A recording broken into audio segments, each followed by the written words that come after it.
ಮುಂದೂಡಲ್ಲ ಆಗಿತ್ತು. ಆದರೆ ಇವತ್ತು ನೋಡಿ, ಗೊತ್ತಿಲ್ಲ ನಮಗೆ ಅವ್ರು ಹುಟ್ಟಿದ ದಿವಸ ಅಂತ ಹೇಳಿ. ಅದ್ಯಾಗೋ ಇವತ್ತು ದಿನಾಂಕ ನಿಗದಿ ಆಯಿತು. ಹಾಗಾಗಿ ಇಡೀ ಕನ್ನಡಿಗರ ಪರವಾಗಿ ನಿಮಗೆ ಹುಟ್ಟುಹಬ್ಬದ ಶುಭಾಶಯಗಳು. ಹಾಗಾಗಿ ಪ್ರಪಂಚವನ್ನು ಮೆಟ್ಟಿ ನಿಂತ ಮಾನವ ಹಾಡು ಬಿಡುಗಡೆ ಹೇಗಾಗುತ್ತೆ ದಯವಿಟ್ಟು ಎಲ್ಲ ನೋಡಿ ಆಮೇಲೆ ಮಾತಾಡ್ತೇನೆ. ಧನ್ಯವಾದಗಳು. ಈಗ ನೋಡೋಣ. ಓಂ ಶ್ರೀ ಸಾಯಿರಾಮ್. ವೇದಿಕೆ ಮೇಲಿರುವಂಥ ನಮ್ಮ ಕುಟುಂಬದವರು ಮತ್ತು ನನ್ನ ಅನ್ನ ಸಮಾನವಂತ ನಾರಾಯಣಗೌಡರಿಗೆಲ್ಲರಿಗೂ ನಮಸ್ಕಾರ ಮಾಡಿ, ಪತ್ರಿಕಾ ಮಾಧ್ಯಮ ಮಿತ್ರರೆಲ್ಲರಿಗೂ ನನ್ನ ಹೃದಯಪೂರ್ವಕ ನಮಸ್ಕಾರ. ನಿಮ್ಮೆಲ್ಲರಿಗೂ ತಿಳಿದಂತೆ ಸಿನಿಮಾ ಮಾಡೋದು ಸುಲಭ, ಸಿನಿಮಾ ಬಿಡುಗಡೆ ಮಾಡೋದು ಕಷ್ಟ. ಅಂಥ ಸ್ಟೇಟಸ್ನಲ್ಲಿ ಇರುವಾಗ ಒಂದಿನ ನಾನು ದಿವ್ಯ ಆಲೂರ್ ಹತ್ರ ಮಾತಾಡಿದ್ದೀನಿ. ಅಮ್ಮ, ಸಿನಿಮಾ ಮಾಡಿದ್ದೀನಿ, ರಿಲೀಸ್ ಮಾಡಬೇಕಂದ್ರೆ ತುಂಬ ಕಷ್ಟ ಇದೆ, ಥಿಯೇಟ್ರ್ ಜನ ಬರ್ತಾರೋ ಬರೋ ಭಯ ಇದೆ ಅನ್ನುವಾಗ ದಿವ್ಯ ಒಂದೇ ಮಾತಾಡಿದ್ದಾರೆ, ಅಣ್ಣನ ಒಂದ್ಸಲ ಮೀಟ್ ಮಾಡೋಣ. ಕನ್ನಡ ಪರ ಹೋರಾಟಗಾರರು, ಕನ್ನಡ ಚಿತ್ರರಂಗಕ್ಕೆ ಯಾಕೆ ಸಹಾಯ ಮಾಡಲ್ಲ ಅನ್ನೋರು ಅಂತ ನನ್ನನ್ನು ಆಫೀಸ್ ಕರ್ಕೊಂಡು ಹೋದರು.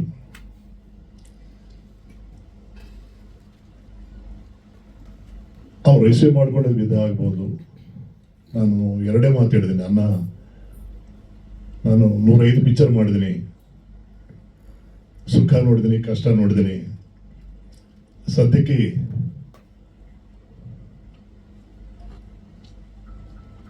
ಸದ್ಯಕ್ಕೆ ನಾನು ಕಷ್ಟನೇ ನೋಡ್ತಾ ಇದ್ದೀನಿ. ಸಿನಿಮಾ ಮಾಡಿದ್ರೆ ನನಗೆ ಕಷ್ಟ ಆಗಲಿಲ್ಲ, ನನಗೆ ಸಿನಿಮಾ ರಿಲೀಸ್ ಮಾಡೋದು ಕಷ್ಟ ಅನ್ನಿಸ್ತಾ ಇದೆ ಅನ್ನುವಾಗ ಅನ್ನೋರು ಒಂದೇ ಒಂದು ಮಾತು ಹೇಳಿದ್ದಾರೆ, ನನ್ನ ಜನ ಇದ್ದಾರೆ, ನನ್ನ ಕರವೇ ಇದೆ, ರಕ್ಷಣಾ ವೇದಿಕೆ ಅವರು ಇದ್ದಾರೆ, ರಾಜ್ಯಾದ್ಯಂತ ಯಾರ್ಯಾರಿದ್ದಾರೋ ಎಲ್ಲರೂ ಈ ಸಿನಿಮಾ ನೋಡ್ತಾರ, ನಾನು ಕರೆ ಕೊಡ್ತೀನಂತ ನನ್ನ ಭುಜ ತಟ್ಟಿ ಹೇಳಿದ್ದಾರೆ. ನಿಜವಾಗ್ಲೂ ಅವ್ರಿಗೆ ನನಗಿಂತ ಚಿಕ್ಕವರಾದ್ರೂ ನಾನು ಕೈಬೂದು ನಮಸ್ಕಾರ ಮಾಡ್ತೀನಿ. ಯಾಕಂದ್ರೆ ಇದು ಸಾಮಾನ್ಯವಾದ ಮಾತಲ್ಲ. ಸಿನಿಮಾ ಅನ್ನೋದು ವ್ಯಾಪಾರ. ವ್ಯಾಪಾರ ರಂಗದಲ್ಲಿ ಈ ರೀತಿ ಸಪೋರ್ಟ್ ಮಾಡೋದು ತುಂಬ ಕಷ್ಟ. ಬಟ್ ಏನಂದ್ರೆ ಕನ್ನಡ ಚಿತ್ರ ಆಗೋದ್ರಿಂದ ಅವ್ರು ಒಂದು ಹೇಳಿದ್ದಾರೆ, ನೀವು 105 ಚಿತ್ರ ಮಾಡಿದಿರಿ, ಸಿನಿಮಾ ರಂಗದಲ್ಲಿ ಯಾರು ಎಷ್ಟು ಕಷ್ಟಪಡ್ತಾರೆ ಗೊತ್ತು ನನಗೆ, ನಿಮ್ಮ ರಿಲೀಸ್ಗೆ ಏನು ಅರೇಂಜ್ಮೆಂಟ್ ಬೇಕೋ ನಾನು ಮಾಡಿಕೊಡ್ತೇನೆ ಅಂತ ಅವ್ರು ಮಾತು ಕೊಟ್ಟಿದ್ದಾರೆ. ಅಣ್ಣವರು ತುಂಬ ಕಷ್ಟ ಈ ಕಾಲದಲ್ಲಿ. ಬೆನ್ನು ತಟ್ಟೋದು ಬೇರೆ, ಸಪೋರ್ಟ್ ಮಾಡೋದು ಬೇರೆ. ಎರಡು ಥರ ಅನ್ನೋರು ನನಗೆ ಸಪೋರ್ಟ್ ಮಾಡ್ತೇನೆ ಅಂತ ಹೇಳಿದ್ದಾರೆ. ತುಂಬ ಸಂತೋಷ ಆಗುತ್ತೆ. ಅವ್ರು ಏನೇನು ಸಮಾಜಕ್ಕೆ ಏನೇನು ಮಾಡ್ತಾ ಇದ್ದಾರೋ ನಾನು ಕನ್ನಡ ನೋಡಿದ್ದೀನಿ. ಎಷ್ಟೋ ಡಿಸ್ಪ್ಯೂಟ್ಸ್ ಸಿನಿಮಾ ರಂಗದಲ್ಲಿ ಆಗ್ಬೋದು, ಬೇರೆ ರೀತಿ ಆಗ್ಬೋದು, ಎಲ್ಲರಿಗೂ ತುಂಬ ಸಪೋರ್ಟ್ ಮಾಡಿ ನಾನು ಆಫೀಸ್ನಲ್ಲಿ ಕನ್ನಡ ನೋಡಿದ್ದೀನಿ. ನಮ್ಮ ಚಿತ್ರರಂಗದಲ್ಲಿ ಇರೋವಂಥ ಎಷ್ಟೋ ಡಿಸ್ಪ್ಯೂಟ್ಸನ್ನ ಅನ್ನೋರು ತುಂಬ ಸುಲಭವಾಗಿ, ತುಂಬ ಈಸಿಯಾಗಿ ಅವ್ರ ಕೈನಿಂದ ದುಡ್ಡು ಕೊಟ್ಟು ಸಾಲ್ವ್ ಮಾಡಿದ ಸನ್ನಿವೇಶ ನಾನು ನೋಡಿದ್ದೀನಿ. ನಾನು ಅವತ್ತು ಇದೇ ವೇದಿಕೆಯಲ್ಲಿ ಡಾಕ್ಟರ್ ರಾಜು ಅವರು ನಾನು ಎಷ್ಟು ನಾನು ಸಿನಿಮಾ ಮಾಡಿಕೊಡ್ತೀನಿ, cinema director Sai Prakash cinema ಮಾಡಿಸ್ತೀನಿ ಅಂತ ಹೇಳಿದ್ದಾರೆ. ಅದೇ ಆಫೀಸ್ನಲ್ಲಿ ಅನ್ನೋರು ಒಂದೇ ಮಾತು ಹೇಳಿದ್ದಾರೆ, ನೀವು ಫ್ರೀಯಾಗಿ ಕೂತ್ಕೋಬಾರ್ದು ಸಾಯಿ ಪ್ರಕಾಶ್, ನೀವು ಕೆಲಸ ಮಾಡ್ತಾ ಇರಬೇಕು, ನೀವು ಎಂತೆಂಥ ಸಿನಿಮಾಗಳು ಮಾಡಿದಿರಿ, ಕರವೇ ತಂಬೂರಿ ಸಂಸ್ಥೆಯಲ್ಲಿ ನೀವೊಂದು ಸಿನಿಮಾ ಮಾಡಿಕೊಡಿ ಅಂತ ಅವರು ಅನ್ನೋರು ಅವತ್ತು ಕೇಳಿದ್ದಾರೆ. ಅಲ್ಲೇ ನಾನು ಅಣ್ಣ ಕಮರ್ಷಿಯಲ್ ಅಂತ ನಾನು ಯೋಚನೆ ಮಾಡಲ್ಲ, ಒಂದು ಒಳ್ಳೆ ಸಂದೇಶದಂಥದ್ದು ನಿಮ್ಮ ಸಿನಿಮಾ ಮಾಡಿಕೊಡ್ತಂತ ಹೇಳುವಾಗ ಒಂದು ಸಣ್ಣ ಕಥೆನೂ ಹೇಳಿದ್ದೀನಿ. ಅನ್ನೋರು ಆಕ್ಸೆಪ್ಟ್ ಮಾಡಿದ್ದಾರೆ, ಆ ಸಿನಿಮಾ ಮಾಡೋಣ ಅಂತ ನನಗೆ ಸಪೋರ್ಟ್ ಕೊಟ್ಟಿದ್ದಾರೆ. ಇಂಥ ಕಷ್ಟಕಾಲದಲ್ಲಿ ಸಿನಿಮಾ ರಿಲೀಸ್ ಮಾಡೋಕ್ಕೆ ಸಹಾಯ ಮಾಡೋದು, ಸಿನಿಮಾ ಥಿಯೇಟ್ರಿಗೆ ಜನ ಬರೋದಕ್ಕೆ ಸಪೋರ್ಟ್ ಮಾಡೋದು, ಜೊತೆಯಲ್ಲಿ ನೀವು ಫ್ರೀಯಾಗಿರ್ಬಾರ್ದು, ಇನ್ನೊಂದು ಸಿನಿಮಾ ಮಾಡಬೇಕು, ಅದು ನನ್ನ ಸಂಸ್ಥೆ ಆಗಿರ್ಬೇಕಂತ ಆಶೀರ್ವಾದ ಮಾಡೋದು ತುಂಬ ದೊಡ್ಡ ವಿಷಯ ಅಂತ ನಾನು ಅಂದ್ಕೊಂಡಿದ್ದೀನಿ. ಇಂಥವ್ರ ಸಹಾಯ ಇದ್ದರೆ ನಾವು ಇನ್ನೂ ಎಷ್ಟೆಷ್ಟು ನಾವು ಸಾಧನೆ ಮಾಡ್ಬೋದು ಅಂತ ನಾನು ಅಂದ್ಕೊಂಡಿದ್ದೀನಿ. ನಾರಾಯಣಗೌಡರು ನನಗೆ ತುಂಬ ತುಂಬ ಇಂಥ ಕಷ್ಟ ಸಮಯದಲ್ಲಿ, ಸುಖ ಇರುವಾಗ ಎಲ್ಲ ನಮ್ಮ ಹಿಂದೆ ಇರ್ತಾರೆ. ಈ 36 ವರ್ಷ ಕನ್ನಡದಲ್ಲೇ ನಾನು ಹತ್ರ 96 ಚಿತ್ರ ನಿರ್ದೇಶನ ಮಾಡಿದೆ. ಅಂದರೆ ನೀರಿಂಗ್ ಒಂದು 70 ಜನ ನಿರ್ಮಾಪಕರು ನಾನು ಸಿನಿಮಾ ಮಾಡಿಕೊಟ್ಟಿದ್ದೀನಿ. ಕಷ್ಟ ಸಮಯದಲ್ಲಿ ಯಾರೂ ಬಂದಿಲ್ಲ ನನಗೇನು ಬೇಜಾರಿಲ್ಲ. ಯಾಕಂದರೆ ಇದು ವ್ಯಾಪಾರದಲ್ಲಿ ಲಾಭ ಬರುತ್ತೆ, ನಷ್ಟ ಬರುತ್ತೆ. ನಾನು ಲಾಭ ಬರೋ ಸಂತೋಷಪಟ್ಟಿದ್ದೀನಿ, ನಷ್ಟ ಬರೋ ನಾನು ಯಾರನ್ನೂ ಬ್ಲೇಮ್ ಮಾಡಲಿಲ್ಲ. ನನ್ನ ಅದೃಷ್ಟ ಏನಂದರೆ ಹತ್ರ 90% ಎಬೋ ನಾನು ಸಕ್ಸಸ್ ಮಾಡಿ ಕೊಟ್ಟಿದ್ದೀನಿ. ಅದು ನನ್ನ ಅದೃಷ್ಟ ಅಂತ ಹೇಳಕ್ಕೆ ಇಷ್ಟಪಡ್ತೀನಿ. ನಾನು ಇವತ್ತು ಅನ್ನೋರು ಹೇಳಿದ್ದಾರೆ, 1 ತಿಂಗಳಿಂದ ನಾನು ಫಾಲೋ ಮಾಡ್ತಾ ಇದ್ದೀನಿ. ಫಸ್ಟ್ ಹೋಗಿ ಮೀಟ್ ಮಾಡುವಾಗ ಹುಟ್ಟಿದಬ್ಬ ಬಂತು, ಜೂನ್ 10. ಅದಾದಮೇಲೆ ಮ್ಯಾರೇಜ್ ಡೇ ಬಂತು. ಆಮೇಲೆ ಕೆಂಪೇಗೌಡ ಹುಟ್ಟಿದಬ್ಬ ಬಂತು.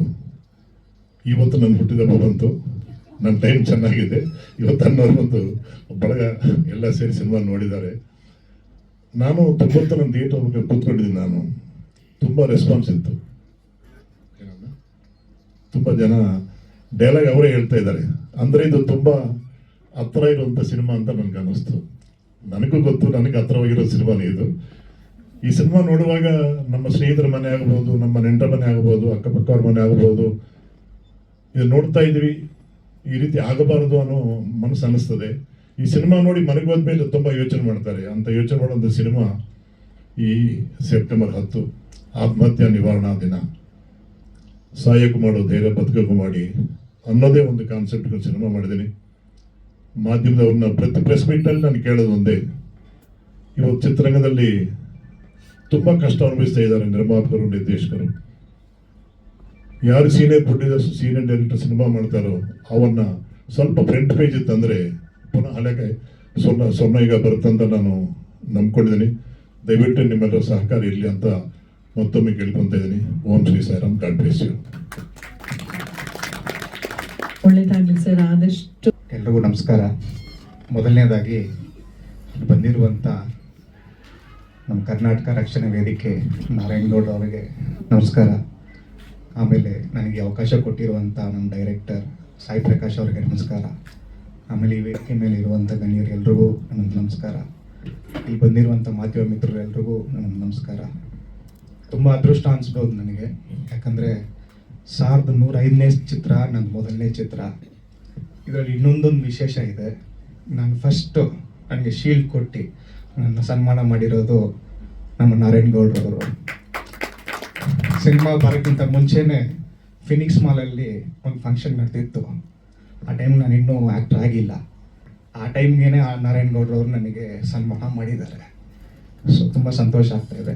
ಅದೇ ರೀತಿ ನನ್ನ ಮೊದಲನೇ ಚಿತ್ರ, ಆ ಫಿಲ್ಮ್ನ ಫಸ್ಟ್ ಟೈಮ್ ಬಂದು ನಾರಾಯಣಗೌಡರು ನೋಡಿ ಸಪೋರ್ಟ್ ಮಾಡ್ತಾ ಇದ್ದಾರೆ. ತುಂಬ ಸಂತೋಷ ಆಗ್ತಾಯಿದೆ, ಮಾತುಗಳೇ ಬರ್ತಾ ಇಲ್ಲ ನನಗೆ. ಸೊ ತುಂಬ ಅದೃಷ್ಟ ಅಂತ ಭಾವಿಸ್ಬೋದು ನಾನು ಇದನ್ನು.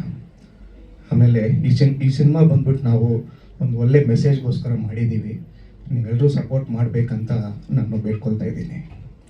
ಸೊ ಈ ಸಿನಿಮಾದಲ್ಲಿ ಒಂದು ಒಳ್ಳೆ ಮೆಸೇಜ್ ಇದನ್ನು ಒಳ್ಳೆ ಪಾತ್ರ ಕೊಟ್ಟಿದ್ದಾರೆ. ಸೊ ಎಲ್ರಿಗೂ ಥ್ಯಾಂಕ್ ಯು ಸೋ ಮಚ್. ಇಲ್ಲಿ ಬಂದಿರೋಂಥ ಎಲ್ರಿಗೂ ಥ್ಯಾಂಕ್ ಯು. ಒಳ್ಳೆದಾಗಲಿ. ಜಯಸಿಂಹ ಅವರೇ, ನಿಮಗೂ ನಮಸ್ತೆ ಬಂಧುಗಳೇ. ಬಹುಶಃ ಇವತ್ತಿನ ಕನ್ನಡ ಚಿತ್ರರಂಗದ ಪರಿಸ್ಥಿತಿ ಏನಿದೆ ಅಂತ ಎಲ್ಲರಿಗೂ ಗೊತ್ತಿದೆ. ಬಹುಶಃ ಸಾಯಿ ಪ್ರಕಾಶ್ ಅವರು ನನ್ನ ಕಚೇರಿಗೆ ಬಂದಾಗ ನನಗೆ ಎಲ್ಲ ವಿಚಾರಗಳನ್ನು ನನ್ನ ಜೊತೆಯಲ್ಲಿ ಹಂಚಿಕೊಂಡ್ರು. ಒಂದು ಸಿನಿಮಾ ಮಾಡಿದ್ದೀನಿ, ಅದನ್ನು ಬಿಡುಗಡೆ ಮಾಡಲಿಕ್ಕೆ ಕಷ್ಟ ಆಗ್ತಾ ಇದೆ. ನಾನು ಅವ್ರು ಕೇಳಿದೆ, ಎಷ್ಟು ಸಿನಿಮಾ ನಿರ್ದೇಶನ ಮಾಡಿದ್ದೀರಿ ಅಂತ ಹೇಳಿ. ಸುಮಾರು ನಾನು 105 ಸಿನಿಮಾಗಳನ್ನು ಮಾಡಿದ್ದೀನಿ ಅಂತ ಹೇಳುವಾಗ ನಾನು ಅಂದ್ಕೊಂಡೆ, 105 ಸಿನಿಮಾ ಮಾಡಿದ್ಮೇಲೆ ಆರ್ಥಿಕವಾಗಿ ಭಾರಿ ಗಟ್ಟಿರ್ತಾರೆ ಅಂತೇಳಿ ಅಂದ್ಕೊಂಡಿದ್ದೆ. ಆಮೇಲೆ ಅವರ ವಿಚಾರಗಳನ್ನ ಗೊತ್ತಾದ ಮೇಲೆ, ತಿಳ್ಕೊಂಡ ಮೇಲೆ, ಪ್ರಾಮಾಣಿಕವಾಗಿ ಯಾವುದೇ ಕ್ಷೇತ್ರದಲ್ಲಿ ಕೆಲಸ ಮಾಡಿದಾಗ ಸಂಪತ್ತನ್ನು ಉಳಿಸ್ಕೊಳ್ಳೋದು ಭಾರಿ ಕಷ್ಟ. ಇವತ್ತು ಅನೇಕರು ಕನ್ನಡ ಚಿತ್ರ ನಿರ್ಮಾಪಕರು, ನಿರ್ದೇಶಕರು, ಕಲಾವಿದರು ಯಾವ ಪರಿಸ್ಥಿತಿಯಲ್ಲಿದ್ದಾರೆ ಅನ್ನೋದು ನಾನು ಭಾರಿ ಹತ್ತಿರವಾಗಿ ಗಮನಿಸಿದ್ದೇನೆ. ಅದರಲ್ಲೂ ಸಹ ಪೋಷಕ ಕಲಾವಿದರಿದ್ದಾರಲ್ಲ, ಅವರ ಕಷ್ಟವನ್ನು ನೋಡಲಿಕ್ಕೆ ಭಾರಿ ಕಷ್ಟ. ಆ ಪರಿಸ್ಥಿತಿಯಲ್ಲಿ ಕನ್ನಡ ಚಿತ್ರರಂಗದ ಕಲಾವಿದರಿದ್ದಾರೆ, ನಿರ್ಮಾಪಕರಿದ್ದಾರೆ, ನಿರ್ದೇಶಕರಿದ್ದಾರೆ. ಕನ್ನಡದಲ್ಲಿ ಬಹುದೊಡ್ಡ ನಿರ್ದೇಶಕರು ಒಬ್ಬರು ಒಂದು ಸಿನಿಮಾ ಮಾಡಿ ಅದನ್ನು ಬಿಡುಗಡೆ ಮಾಡಲಿಕ್ಕೆ ಭಾರಿ ಕಷ್ಟ ಅನ್ನುವ ಕಾಲ ಇದೆ ಎನ್ನುವಾಗ ನಾವು ಯೋಚನೆ ಮಾಡಬೇಕು. ಅದಕ್ಕಾಗಿ ನಾನು ಅವ್ರಿಗೆ ಬೇರೆ ಮಾತು ಏನು ಹೇಳಲಿಲ್ಲ. ನಿಮ್ಮ ಜೊತೆಯಲ್ಲಿ ನಾನಿದ್ದೀನಿ, ಕರವೇ ಕಾರ್ಯಕರ್ತರು ನಿಮ್ಮ ಜೊತೆಯಲ್ಲಿ ಇರ್ತಾರೆ, ನೀವು ಸಿನಿಮಾ ಬಿಡುಗಡೆ ಮಾಡಿ. ಇನ್ನೂ ಏನಾದರೂ ಬಿಡುಗಡೆಗೆ ಕಷ್ಟ ಆಗುತ್ತೆ ಅಂದರೆ ಆ ಬಿಡುಗಡೆಗೋಸ್ಕರ ನಾನೊಂದಷ್ಟು ನಿಮ್ಗೆ ಸಹಾಯನೂ ಮಾಡ್ತೀನಿ ಅನ್ನೋ ಮಾತನ್ನು ಸಾಯಿ ಪ್ರಕಾಶ್ ಅವರಿಗೆ ಹೇಳಿದಂಥದ್ದು. ಇತ್ತೀಚೆಗೊಬ್ಬರು ನಿರ್ದೇಶಕರು ಬಂದಿದ್ದರು, ಸಾಯಿ ಪ್ರಕಾಶ್ ಅವರು ಇದ್ದರು. ಆ ಸಂದರ್ಭಕ್ಕೆ ಅವ್ರ ಹೆಸರು ಬೇಡ. ಅವರು ಭಾರಿ ಕನ್ನಡದಲ್ಲಿ ಭಾರಿ ದೊಡ್ಡ ನಿರ್ದೇಶಕರು.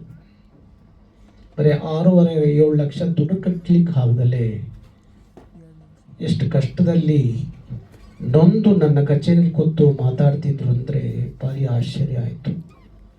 ಯಾವ ದಿಕ್ಕಲ್ಲಿ ಕನ್ನಡ ಚಿತ್ರರಂಗ ಸಾಗ್ತಾ ಇದೆ ಅಂತ ಅನ್ನಿಸ್ತು. ಬರೀ ಒಳ್ಳೆ ಸಿನಿಮಾ ನೋಡ್ಬೇಕು, ನಮ್ಮ ಜನ ನೋಡ್ಬೇಕಷ್ಟೇ. ಇವತ್ತು ಇಂಥದ್ದೊಂದು ಸಂದೇಶ ಎಲ್ಲ ಕ್ಷೇತ್ರದಲ್ಲೂ ಬೇಕಾಗಿದೆ. ಕರ್ನಾಟಕದಲ್ಲಿ 100 ಜನ ರೈತರು ಸತ್ತರು. 100 ಜನ ರೈತರು ಸತ್ತಾಗ ನಮ್ಮನ್ನು ಆಳುವ ಸರ್ಕಾರಗಳು, ನಮ್ಮ ಜನಪ್ರತಿನಿಧಿಗಳು, ಹಣವಂತರು ಯಾರೂ ಸಹ ಒಬ್ಬ ರೈತನ ಕಷ್ಟವನ್ನು ನಾನು ನೋಡ್ಕೋತೀನಿ ಅಂತ ಹೇಳುವಂಥವ್ರು ಯಾರೂ ಮುಂದೆ ಬರಲಿಲ್ಲ. ನಾನು ಒಂದು ದಿವಸ ಮಾಧ್ಯಮದಲ್ಲಿ ಪಾಂಡುಪುರದ 2 ಮಕ್ಕಳು ಅವ್ರ ತಂದೆ ಕಬ್ಬಿನ ಗದ್ದೆಗೆ ಪೆಟ್ರೋಲ್ ಹಾಕಿ ಅವರು ಪೆಟ್ರೋಲ್ ಹಾಕ್ಕೊಂಡು ಸತ್ತಾಗ ಆ ಮಕ್ಕಳು ಅಳ್ತಿದ್ದು ನೋಡಿದಾಗ ಭಾರಿ ಹಿಂಸೆ ಆಗಿ ನಾನು ಮನೆಗೆ ಹೋಗಿ ಅವತ್ತು ನನ್ನ ಶ್ರೀಮತಿ ಜೊತೆಯಲ್ಲಿ ಮಾತಾಡಿದೆ. ಆ 2 ಮಕ್ಕಳನ್ನ ದತ್ತು ತೊಗೊಂಡ್ಬಿಡೋಣ ಅಂತ ಹೇಳಿ, ಎಲ್ಲಿವರೆಗೂ ಹೋಗ್ಲಿಕ್ಕೆ ಸಾಧ್ಯ ಆಗುತ್ತೋ ಓದಿಸೋಣ ಅಂಥೇಳಿ. ಅದಕ್ಕೆ ನನ್ನ ಶ್ರೀಮತಿ ಹೇಳಿದ್ರು, ಇಲ್ಲ ಅವರಿಬ್ಬರೇ ಅಲ್ಲ, ಇಡೀ ರಾಜ್ಯದಲ್ಲಿ 100 ರೈತರು ಸತ್ತಿದ್ದಾರೆ, ಸಾಲದ ಬಾಧೆಯಲ್ಲಿ ಸಿಕ್ಕಿ ಸತ್ತಿದ್ದಾರೆ. ಆ ಎಲ್ಲ ಮಕ್ಕಳಿಗೆ ಏನು ಮಾಡ್ತೀರಿ ಅಂತ ಹೇಳಿ ಇಡೀ ರಾತ್ರಿ ಕೂತ್ಕೊಂಡು ನಾನು ನನ್ನ ಶ್ರೀಮತಿ ಚರ್ಚೆ ಮಾಡಿ ಬೆಳಗ್ಗೆ 4 ಗಂಟೆಗೆ ಒಂದು ತೀರ್ಮಾನಕ್ಕೆ ಬಂದು, ನನಗೆ ಇಡೀ ಕರ್ನಾಟಕದಲ್ಲಿ ಕಾರ್ಯಕ್ರಮಗಳಿಗೆ ಹೋದಾಗ ಇಡೀ ಕನ್ನಡಿಗರು ಕೊಟ್ಟಂಥ ಉಡುಗೊರೆ ಏನಿತ್ತು, ಬೆಳ್ಳಿ ಕಿರೀಟ, ಕತ್ತಿ, ಖಡ್ಗ, ಭಾರಿ ದೊಡ್ಡ ಒಂದು ಅಷ್ಟು ಇತ್ತು. ಅದನ್ನೆಲ್ಲ ಸಿಟಿಡಲ್ ಹೋಟ್ಲಲ್ಲಿ ಸಾರ್ವಜನಿಕವಾಗಿ ಹರಾಜು ಹಾಕಿ ಬಂದಂಥ 90 ಲಕ್ಷ ರೂಪಾಯಿನ 90 ಜನ ರೈತರ ಮಕ್ಕಳಿಗೆ ಶಿಕ್ಷಣಕ್ಕೆ ಅಂತ ಹೇಳಿ ಆ ಹಣವನ್ನು ನಾನು ಕೊಟ್ಟೆ. ಹಾಗಾಗಿ ಅನೇಕ ಒತ್ತಡಗಳಿಂದಾಗಿ ಶಾಲಾ ಮಕ್ಕಳು ನಮ್ಮ ಒಂದು ಅದ್ಭುತವಾದ ಸಂದೇಶ ನಮ್ಮ ಇವತ್ತಿನ ಪೋಷಕರಿಗೆ ಈ ಸಿನಿಮಾದಲ್ಲಿ ಕೊಟ್ಟಿದ್ದಾರೆ. 35 ಅಂಕ ತಗೊಂಡು ಪಾಸಾಗಿ ಭಾರಿ ಉನ್ನತವಾದಂಥ ಸ್ಥಾನಮಾನದಲ್ಲಿ ಇರುವವ್ರನ್ನ ನಾವು ನೋಡಿದ್ದೀವಿ.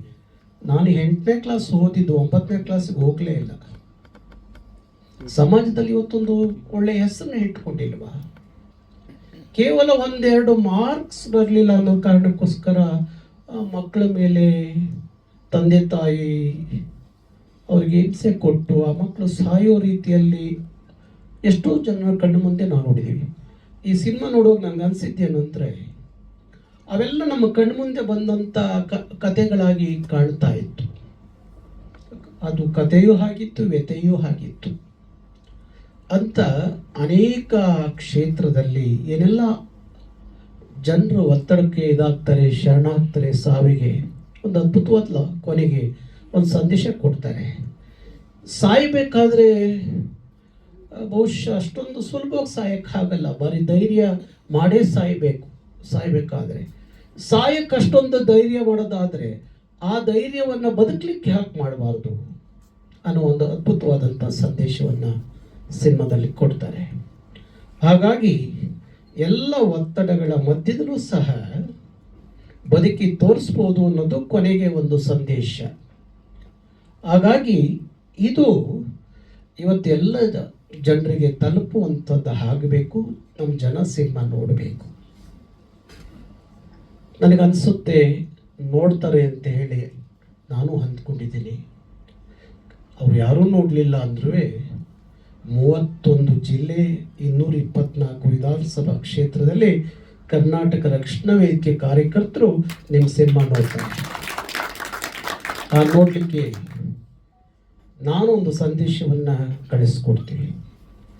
ಬಹುಶಃ ಯಾವತ್ತೂ ಯಾವ ಸಿನಿಮಾಕ್ಕೂ ಸಹ ನಾವು ಒಬ್ಬ ನಿರ್ಮಾಪಕನ ಪರವಾಗಿ, ಒಬ್ಬ ನಿರ್ದೇಶಕರ ಪರವಾಗಿ ಅನೇಕ ಸಂದರ್ಭದಲ್ಲಿ ನಾವು ನಿಂತ್ಕೊಂಡಿದ್ದೀವಿ. ಹಾಗೆ ಸಾಯಿ ಪ್ರಕಾಶ್ ಅವರು ಕರ್ನಾಟಕ ಕಂಡಂಥ, ದೇಶ ಕಂಡಂಥ, ಬಹುಶಃ ಯಾವ ಭಾಷೆಯಲ್ಲಿ ಇಷ್ಟು ಒಂದು ಸಿನಿಮಾ ನಿರ್ದೇಶನ ಮಾಡಿದಂಥ ನಿರ್ದೇಶಕರು ಇರ್ಲಿಕ್ಕೆ ಸಾಧ್ಯ ಇಲ್ಲ. ಅದು ಸಾಯಿ ಪ್ರಕಾಶ್ ಅವರು ನಮ್ಮ ಕಣ್ಮುಂದಿದ್ದಾರೆ. ಹಾಗಾಗಿ ಅವ್ರಿಗಿರುವಂಥ ಧಾರ್ಮಿಕವಾದಂಥ ಚಿಂತನೆ, ಸಾಮಾಜಿಕವಾದಂಥ ಚಿಂತನೆ, ಅವ್ರು ಹೇಳ್ತಾ ಇದ್ರು ಅವರ ಮಾತೃಭಾಷೆ ಬೇರೆ ಆದರೂ ಸಹ ಅವರು 100ಕ್ಕೆ 100ರಷ್ಟು ತನ್ನ ಕನ್ನಡದ ಕಾಳಜಿ, ಕಳಕಳಿ, ಪ್ರೀತಿ, ಅಭಿಮಾನ ಎಲ್ಲವನ್ನ ತನ್ನ ಒಳಗಡೆ ಅಡಗಿಸ್ಕೊಂಡು ಇರುವಂಥವ್ರು. ಹಾಗಾಗಿ ಆ ಕನ್ನಡದ ಪ್ರೀತಿ, ಅಭಿಮಾನ, ಕಾಳಜಿ ನಾವು ಇವತ್ತು ಅವರ ಜೊತೆಯಲ್ಲಿ ನಾವಿದ್ದೀವಿ ಅಂತ ಹೇಳಲಿಕ್ಕೆ ಸಾಧ್ಯ ಆಗಿದೆಯೇನೋ ಅಂತ ಅನಿಸುತ್ತೆ. ಹಾಗಾಗಿ ನೀವು ಸಿನಿಮಾ ನಿಲ್ಲಿಸಬೇಡಿ ಅಂತ ಹೇಳಿದೆ ನಾನು. ಸಿನಿಮಾ ನಿಲ್ಲಿಸಬೇಡಿ, ಸಿನಿಮಾ ಮುಂದುವರಿಸಿ. ಒಂದು ಸಮಾಜಕ್ಕಿಂತದೊಂದು ಸಂದೇಶ ಕೊಡುವಂಥ ಇನ್ನೊಂದು ಯಾವುದಾದ್ರು ಕತೆ ಇದ್ದರೆ ಹೇಳಿ, ನಾನು ನಿಮ್ಮ ಜೊತೆಯಲ್ಲಿ ಇರ್ತೀನಿ ಅಂತೇಳಿ ಅವ್ರಿಗೆ ಹೇಳಿದ್ದೀನಿ. ಹಾಗಾಗಿ ಅವ್ರಿಗೆ ಒಳ್ಳೇದು ಆಗಬೇಕು. ಬಹುಶಃ ಇಲ್ಲೆಲ್ಲ ಕಲಾವಿದರು ಇದ್ದಾರೆ. ಕನ್ನಡ ಚಿತ್ರರಂಗದಲ್ಲಿ ಇವತ್ತು ಎಷ್ಟು ಜನ ಪೋಷಕ ನಟರು ಕತೆ ಕೇಳ್ತಾ ಇದ್ದರೆ ಅವ್ರದ್ದೇ ಒಂದೊಂದು ಸಿನಿಮಾ ಮಾಡ್ಬೋದು. ಅಷ್ಟು ಕತೆ ವ್ಯತೆ ಇರುವಂಥದ್ದು. ಬಹುಶಃ ತಮಿಳು ಸಿನಿಮಾ ರಂಗದಲ್ಲಿ ಈ ಥರದ ಇಲ್ಲ ಅಂತ ಅನಿಸುತ್ತೆ. ಅವರೆಲ್ಲ ಸರ್ಕಾರ ಮತ್ತು ಅಲ್ಲಿಯ ಚಲನಚಿತ್ರ ವಾಣಿಜ್ಯ ಮಂಡಳಿ ಇರ್ಬೋದು, ಕಲಾವಿದರ ಸಂಘ ಇರ್ಬೋದು, ಅವರೆಲ್ಲ ಭಾರಿ ಸ್ಟ್ರಾಂಗ್ ಆಗಿದ್ದಾರೆ ಆರ್ಥಿಕವಾಗಿ. ಬಹುಶಃ ಕನ್ನಡ ಚಿತ್ರರಂಗದಲ್ಲಿ ಅಂಥದ್ದೊಂದು ಆರ್ಥಿಕವಾಗಿ ಗಟ್ಟಿ ಇರುವಂಥದ್ದು ನೋಡ್ಲಿಕ್ಕೆ ಸಾಧ್ಯ ಆಗ್ತಾ ಇಲ್ಲ. ಹಾಗಾಗಿ ಅಂಥ ಎಲ್ಲ ಕಲಾವಿದರ ಜೊತೆಯಲ್ಲಿ ಕರವೇ ಇದೆ. ಕರ್ನಾಟಕ ರಕ್ಷಣಾ ವೇದಿಕೆ ಅಂದರೆ ಬೀದಿ ನಿಂತು ಹೋರಾಟ ಮಾಡೋದು ಅಷ್ಟೇ ಅಲ್ಲ, ಕನ್ನಡದ ಎಲ್ಲ ಪ್ರಕಾರಗಳಲ್ಲಿ ಕೆಲಸ ಮಾಡಬೇಕು ಅನ್ನೋದೇ ಕರ್ನಾಟಕ ರಕ್ಷಣಾ ವೇದಿಕೆ ಉದ್ದೇಶ. ಆಗ 100% ಅದು ಕನ್ನಡದ ಕಾಯಕ ಆಗುತ್ತೆ ಅಂತ ನಾನು ಭಾವಿಸಿರೋನು. ಹಾಗಾಗಿ ಈ ಚಿತ್ರ ಸಿನಿಮಾದಲ್ಲಿ ತಾವೆಲ್ಲ ಏನು ಕಲಾವಿದರಿದ್ದೀರಿ, ಯಾವತ್ತೂ ಒಂದು ದಿವಸ ಒಂದು ಕಾರ್ಯಕ್ರಮದಲ್ಲಿ ಇವ್ರನ್ನ ಸನ್ಮಾನ ಮಾಡಿದ್ದೆ. ಅದನ್ನು ಅವರು ನೆನಪಲ್ಲಿ ಇಟ್ಕೊಂಡಿದ್ರು. ಹಾಗಾಗಿ ಸಾಯಿ ಪ್ರಕಾಶ್ ಅವರೇ, ನಿಮ್ಮ ಜೊತೆಯಲ್ಲಿ ಕರವೇ ಇದೆ. ಕರ್ನಾಟಕದಲ್ಲಿ ಮಾಡಬಾರ್ದು. ಕರ್ನಾಟಕ ರಕ್ಷಣಾ ವೇದಿಕೆಯ ಲಕ್ಷಾಂತರ ಕಾರ್ಯಕರ್ತರು ನಿಮ್ಮ ಜೊತೆಯಲ್ಲಿ ಇದೆ. ಕನ್ನಡ ಚಿತ್ರರಂಗ ಉಳಿಬೇಕಾಗಿದೆ. ಕನ್ನಡ ಚಿತ್ರರಂಗ ರಕ್ಷಣೆ ಆಗಬೇಕಾಗಿದೆ. ಇವತ್ತು ನೋಡಿ, ಚಿತ್ರಮಂದಿರದ ಮಾಲೀಕರು ಹೇಳುತ್ತಾರೆ, ಇವತ್ತು ವಾರಕ್ಕೆ 8-10 ಸಿನಿಮಾಗಳು ಬರ್ತಿದ್ದಂಥ ಒಂದು ಸಂದರ್ಭ ಇತ್ತು. ಥಿಯೇಟ್ರ್ಗಳಿಗೆ ನಾನು ಬಿಡುಗಡೆ ಮಾಡಬೇಕು, ನಾನು ಬಂದಮೇಲೆ ನೀನು ಬಂದಮೇಲೆ ನಾನು ಬರ್ತೀನಿ ಅಂತ ಈ ಥರ ಹೊಂದಾಣಿಕೆ ಮಾಡಿಕೊಂಡು ಸಿನಿಮಾ ಬಿಡುಗಡೆ ಮಾಡುವಂಥ ಕಾಲ ಇತ್ತು. ಇವತ್ತು ಒಂದು ಚಿತ್ರಮಂದಿರದವರು ನಾವು ಬಾಗ್ಲಾಕೋ ಪರಿಸ್ಥಿತಿ ಬಂದು ಒಂದು ಸಿನಿಮಾ ಕನ್ನಡದಲ್ಲಿ ತೆಗಿಯೋರಿಲ್ಲ, ಮಾಡೋರಿಲ್ಲ ಅನ್ನೋ ಪರಿಸ್ಥಿತಿ ಬಂದಿದೆ ಕನ್ನಡ ಚಿತ್ರರಂಗ. ಹಾಗಾಗಿ ತಾವೆಲ್ಲ ಒಂದು ಮಾಧ್ಯಮದ ಗೆಳೆಯರು, ವಿಶೇಷವಾಗಿ ತಾವು ಇವರಿಗೆ ಹೆಚ್ಚು ಶಕ್ತಿ ತುಂಬಬೇಕು. ಇಂಥದ್ದೊಂದು ಸಂದೇಶವನ್ನು ಮನೆ ಮನೆಗೆ ತಲುಪಿಸುವಂಥ ಶಕ್ತಿ ಅದು ನಿಮ್ಮ ಮಾಧ್ಯಮದ ಮುಖಾಂತರ ಆಗಬೇಕು. ಯಾಕೆಂದರೆ ದೇಶದಲ್ಲಿ ಭಾರಿ ದೊಡ್ಡ ಮಾಧ್ಯಮ ಅಂದರೆ ಅದು ನೀವು. ಹಾಗಾಗಿ ನಿಮ್ಮ ಮುಖಾಂತರ ಕನ್ನಡಿಗರ ಮನೆಗೆ ಈ ಸಿನಿಮಾ ತಲುಪಲಿ, ಅಲ್ಲಿ ಜನ ಬಂದು ಸಿನಿಮಾ ಚಿತ್ರಮಂದಿರಕ್ಕೆ ಬಂದು ನೋಡುವಂಥದ್ದು ಆಗಲಿ ಅಂತೇಳಿ ಹಾರೈಸ್ತೀನಿ. ಅವರ ಜೊತೆಯಲ್ಲಿ ನಾನಿದ್ದೀನಿ, ಕರ್ನಾಟಕ ರಕ್ಷಣಾ ವೇದಿಕೆ ಇದೆ ಅಂತ ಹೇಳಿ ನನ್ನ ಮಾತಿಗೆ ವಿರಾಮ ಕೊಡ್ತೀನಿ. ಎಲ್ಲರಿಗೂ ಹುಷಾರು. ಓಂ ಸಾಯಿ ಪ್ರಕಾಶ್ ಅವರ ಪರವಾಗಿ ವಾಣಿಜ್ಯ ಮಂಡಳಿಗೆ ಅವರೇನು ಕೇರೆ ಮಾಡಲಿಲ್ಲ. ನಾವು ಗಲಾಟೆ ಮಾಡೋದು, ನಮ್ಮ ಹುಡುಗರು ಗಲಾಟೆ ಮಾಡಿದ್ರು ಕೊಡಲೇಬೇಕು ಅಂತೇಳಿ. ನಮ್ಮ ನಿರ್ಮಾಪಕರು ಅದ್ಯಾವುದು ಇನ್ನೊಂದು ಕನ್ನಡ ಸಿನಿಮಾನೇ, ಆ ಸಿನಿಮಾ ತೆಗೆದು ಇನ್ನೊಂದು ಕನ್ನಡ ಸಿನಿಮಾ ಹಾಕೋದಂತೆ. ಯಾವ ಪರಿಸ್ಥಿತಿ ಇದೆ ನೋಡಿ. ಅದಕ್ಕಾಗಿ ಚಿತ್ರಮಂದಿರದ ವಿಚಾರ ಬಂದಾಗಲೂ ಸಹ ನಾವು ಅವ್ರ ಜೊತೆಲಿ ನಿಂತ್ಕೊತೀವಿ. ಅವರಿಗೆ ಹಾಗೆ ಚಿತ್ರಮಂದಿರ ಕೊಡಿಸ್ಬೇಕು ಅಂತ ನಮಗೆ ಗೊತ್ತಿದೆ, ಕೊಡಿಸ್ತೀವಿ.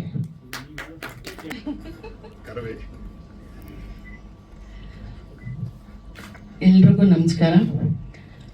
ನಮ್ಮ ಮಾಧ್ಯಮ ಮಿತ್ರರವರಿಗೆ, ಇದು ನನ್ನ ಫ್ಯಾಮಿಲಿ ಥರ ನಾನು ಯಾವಾಗಲೂ ಹೇಳ್ತೀನಿ, ನನ್ನ ಕುಟುಂಬದವರಿಗೆ, ಮತ್ತು ವೇದಿಕೆ ಮೇಲಿರುವಂಥ ನಮ್ಮ ಕರವೇ ರಾಜ್ಯಾಧ್ಯಕ್ಷರಾದ ನಾರಾಯಣಗೌಡರು ಅಣ್ಣ ಅವರಿಗೆ, ನಮ್ಮ ಆತ್ಮೀಯ ಅಣ್ಣ, ನಮಗೆ ನಿಜವಾಗ್ಲೂ ಅವ್ರ ಬಗ್ಗೆ ಹೇಳೋಕ್ಕೆ ತುಂಬ ಇದೆ.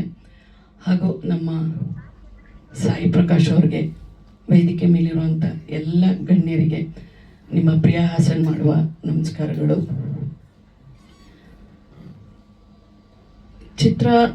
ಫಸ್ಟ್ ಚಿತ್ರದ ಬಗ್ಗೆ ಮಾತಾಡೋಣ. ಯಾಕೆಂದರೆ ನಾವೆಲ್ಲರೂ ಇಲ್ಲಿ ಸೇರಿರೋದು ಸೆಪ್ಟೆಂಬರ್ 10 ಚಿತ್ರದ ಬಗ್ಗೆ ಮಾತಾಡಲಿಕ್ಕೆ.